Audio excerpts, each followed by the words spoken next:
In my humble opinion, what makes something beautiful isn't the obvious striking features. The magic is in the details. The same goes for music. Let me explain. Is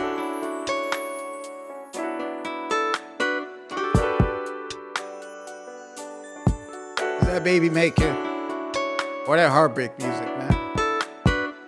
It's a season for it.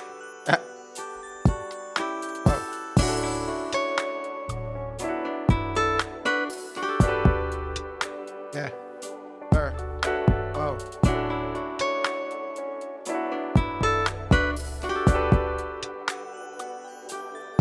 All right, let's break it down. Start with y'all good?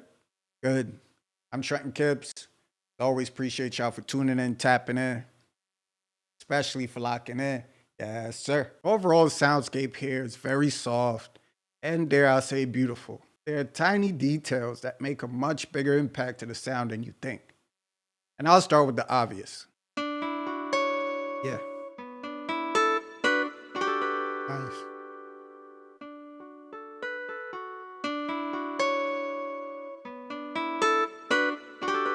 It's cool. Driving sound here is a nylon guitar preset from Wave Station, and I added some reverb just to soften up the sound a little bit. I wanted the performance to emulate the sound of a real guitar player, so chords are broken up into arpeggios. Another one, and then stabs.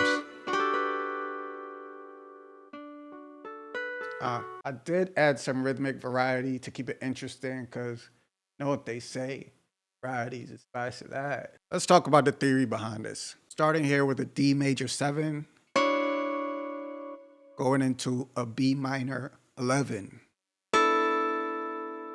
then a B minor triad stab to a G major 9 over D. And then I'm ending with a B minor 7 arpeggio. Now the second half of the progression opens pretty much the same as the first half, the first 3 bars. And then on the last bar, I added a melodic walk down to this A7 over C sharp, which turns around real nice back to the 1. Part of the reason this sounds so beautiful because there's no dissonance. Every note in each of these chords belong to the same scale. It's a fully diatonic progression, so it's very pleasing, very easy to listen to. From there, I switch gears to my drums to make sure that my groove is really grooving. To make sure we vibing. And we vibing.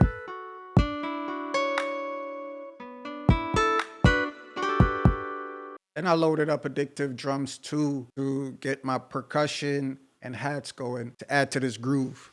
And the preset I'm using, or the sound bank I'm using in addictive drums, is United Pop. And this is what my kit looks like if y'all want to, I don't know, copy it or something.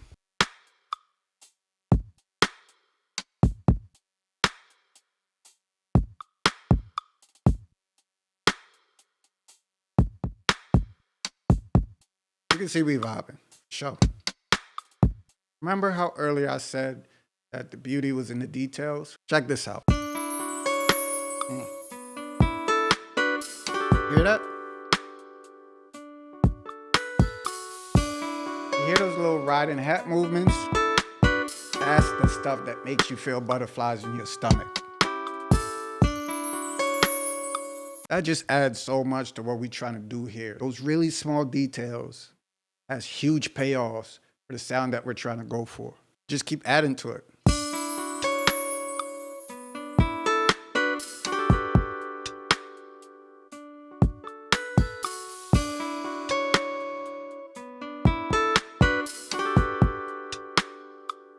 Nice.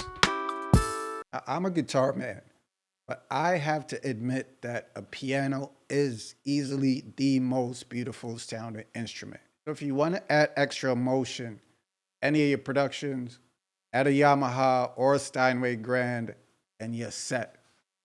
Make sure your chords is right though. For this piano, I went to the Steinway Grand inside of Essential keyboard. You know that's my go-to from way, way back. I've been fighting with this mic the whole session.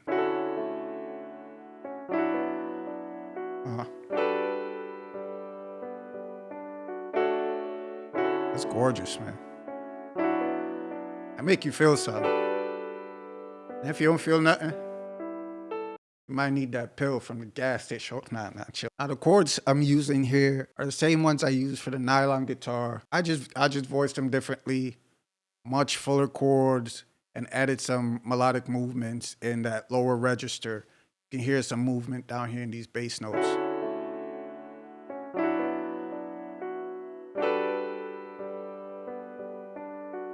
Nice.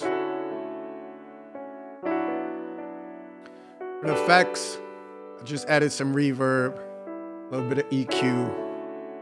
I did start to feel like this was missing some low end, so I wanted to add a pad. Used Omnisphere here, use this key raid sound. I EQ'd it a bit to make it sound like a pad. So I took out a bunch of the highs, went to gross beat, and used this tremolo just so I can add some movement, you know, because it was very static.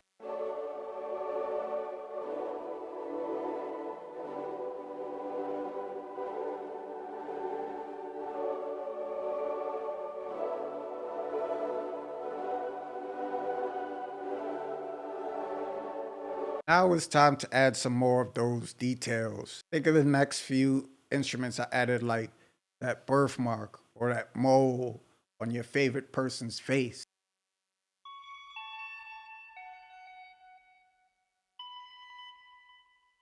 Stick your hand contact.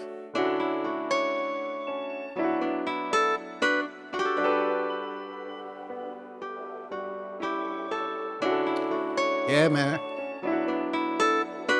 I make a thug crowd with this one. Whoa. I just sprinkled some notes in between the chord movements, and I think I added some delay as well. Then I used Electra X arpeggio clone preset, sparingly added some of those.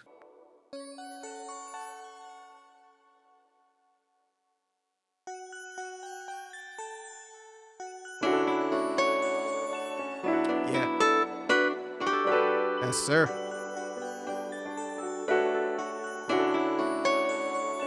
Finally, wanted to add like a lead, just something melodic for people to latch onto.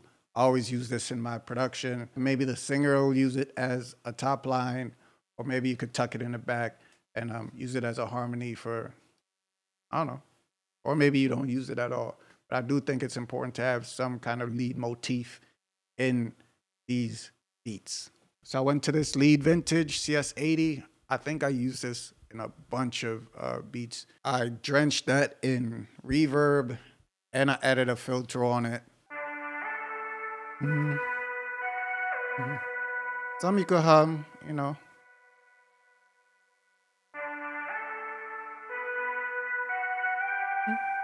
The final touch, I wanted to add a bass sound. Obviously wanted it to be modern, so it had to be an 808, but I didn't want the rough, aggressive sounds. I added a light low pass here from this modulation and turned it down a whole lot, so it's barely noticeable, but you get that growl when you need it.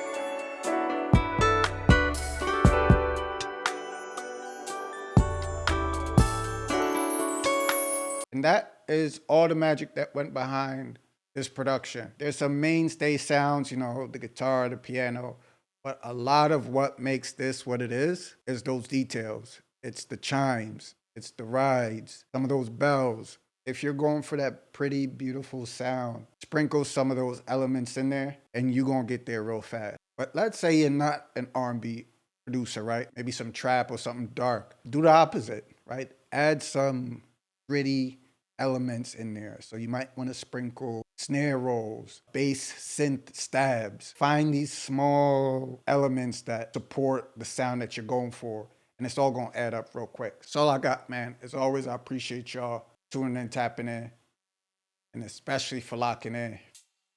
I ain't gonna play the whole thing. Maybe talk about some of the key things I'm working out here.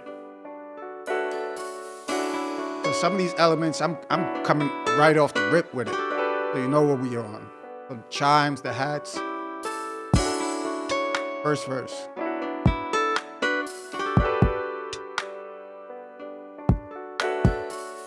then we're gonna start to build the track from here. So we'll start to add hats, perks, maybe another instrument in the next 4 bars.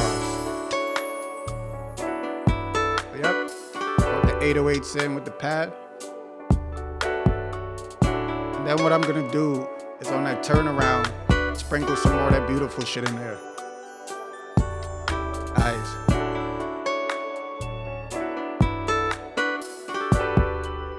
Or the new instrument in. Remind you about that pretty shit. Real strategic, man.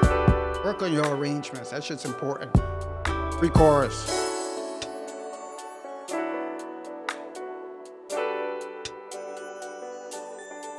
This is the breakdown right here. Right before we get to the chorus.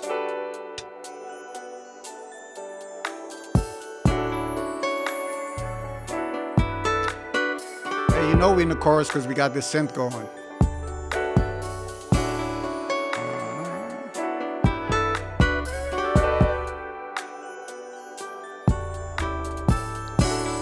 Second 4 bars of the chorus. Whoa.